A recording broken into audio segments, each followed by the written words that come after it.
Mino izany va ianao?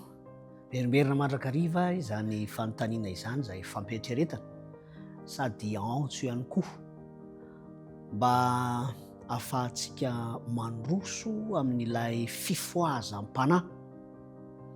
Rehefa miresaka mantsy isika hoe fifoazam-panahy dia eo ihany ny nofontsika, fa ny ara-panahintsika kosa dia tsy voaidiny ny ara-nofo. Ary talohan'izao isika dia nahita notariana nahafantatra fa misy mandrakizay roa miavaka tsara. Ny anankiray ho amin'ny fahafatesana, satria fahafatesana mandrakizay izay karama no ahafahana mahazo izany. Marimarina kokoa aza dia amin'ny mahakarama azy izay ny mahatonga ny olona ho lasa mpikarama amin'ilay izy. Ny mandrakizay faharoa kosa dia ny fiainana mandrakizay. Tsy karama kosa io fa fanomezam-pahasoavana avy amin'Andriamanitra ao amin'i Jesosy Kristy. Ho halalinintsika kokoa ary noho izany ny hoe ao amin'i Kristy dia fanomezana ny fiainana mandrakizay.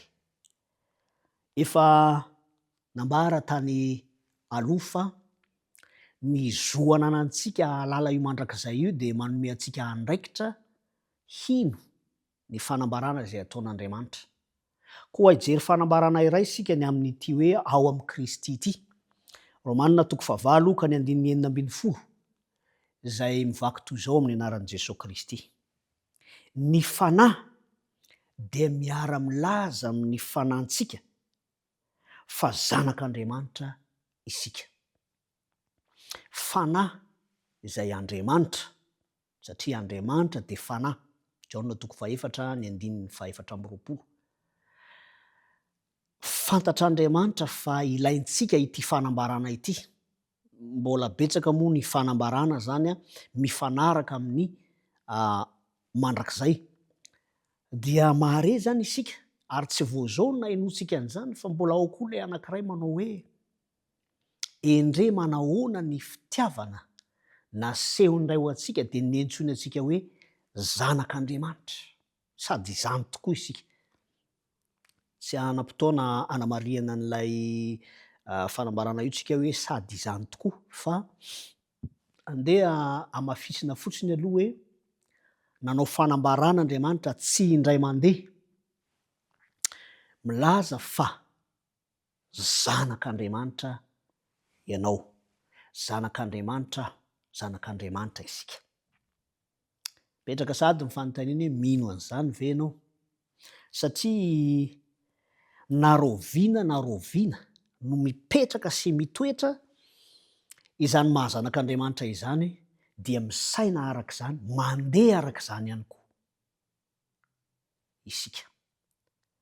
Ary ny maha-olombelona antsika mihitsy no mipetraka tsara ao amin'ny fiarahantsika amin'Andriamanitra raha inoantsika izany fanambarana izany. Fantatry ny fahavalo zany, ka ny ataony dia ny manozongozona antsika, tahaka ny ohatra hoe zanak'Andriamanitra ve dia manota?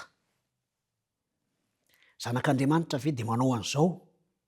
Ary misy lisitra maro eny izay fantatra fa iainako sy iainanao. Fa ataony ny fahavalo izay ahatonga ny any am-parahatoko any avesatra mieritreritra hoe ary za tokoa sao dia mba tsy zanany satria misy an'izao. Manao fanambarana Andriamanitra satria fantany ary efa nilazainy namafisiny fa tsy karama akory ny fiainana mandrakizay. Ary eto ny mahazanaka dia mbola tohizana. Ny 7:10 izao ny fanambarana ao amin'ny Romanina 5:9.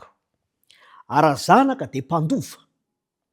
Eny sady mpandova an'Andriamanitra no mpiray lova amin'ny Kristy koa. Mbola tohizany moa ilay izy hoe raha miara-miaritra aminy isika mba hiara-manam-boninahitra aminy koa. Mpiara-mandova amin'i Jesosy Kristy. Fanomezana ry havana.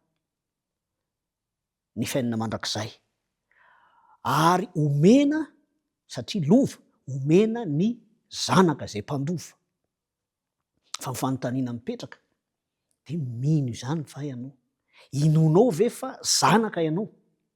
Ary tany am-boalohany isika de niresaka manao hoe isika anie tsy nisafidy ny fisiantsika akory fa ny ray aman-dreny aza mety mbola afaka miteny hoe zanako io, fa raha toa ny olona iray no manao hoe za zanakao de mbola lavalava ihany ny ataontsika hoe dingana ahafahana manamarina an'izany.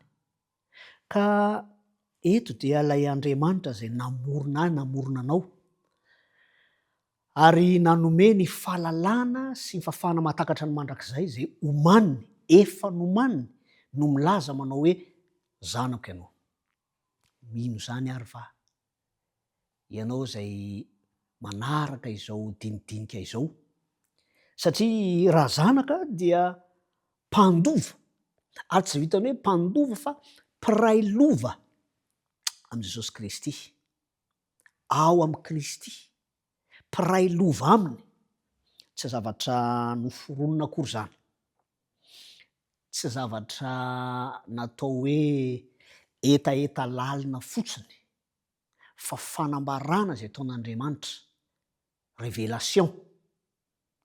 Ny fanontaniana de hoe mino an'izany ve ianao, sa rehefa misy toe-javatra manodidina de toa miozongozona ny fafana mahazo antoka ny maha-izy anao, satria zay le hoe identité, ny maha-izy ahy, ny maha-izy anao zany nataon'Andriamanitra fanambarana izany. Tiako ny trondro am-bavaka mba hahatonga izany maha-izy antsika izany zay avy amin'Andriamanitra hitoetra sy hiorina tsara, ka na inona miseho satria manana vahaolana ny amin'ny mahampanota anao Andriamanitra.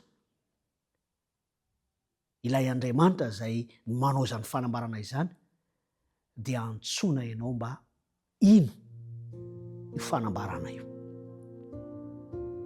Miala hivavaka isika. Ray tsara indrindra zay any an-danitro ao misaotra anao zahay ny amin'ny fanambarana izay nataonao, mampianaranay ino izany, iorenana sy ahafahana mifikitra mijoro tsara amin'ny mahazanaka ao anay tokoa. Tompo malalo mety misy toe-javatra zay mety manelingelina sy mahatonga ny fahavalo hanozongozona an'izany fanambarana zay nataonao zany tsy ho inona. Mampianara ary manampy anay. Arovy izahay amin'ny anaran'i Jesosy Kristy. Amen.